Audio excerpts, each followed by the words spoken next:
যেমন ভারতে হিন্দুরা সংখ্যাগুরু, তাদের তাদের শিক্ষা অর্জন করতে হবে এটা যে যে ওইখানে মুসলিমরা আছে, খ্রিস্টানরা আছে, অন্যান্য ধর্মের মানুষরা আছে যারা সংখ্যায় কম, তারা ভয়ে থাকে, হীনমন্যতায় ভোগে, তাদেরকে এমন ওইভাবে দেখতে হবে যে না, তোমরা আমরা একই, তোমার যতটা মর্যাদা সম্মান আমারও ঠিক সেম, তোমার যতটা ক্ষমতা আমারও ততটা ক্ষমতা, রাষ্ট্র সবাইকে একই চোখে দেখতে হবে, যে সমান দৃষ্টিতে।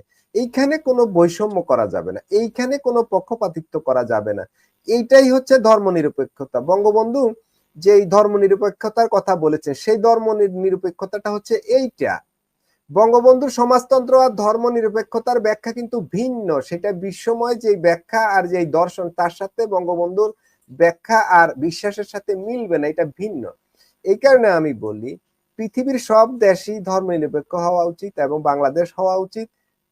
এবং শুধু রাষ্ট্র ধর্মনিরপেক্ষ হলে হবে না, সেটার চর্চাও থাকতে হবে।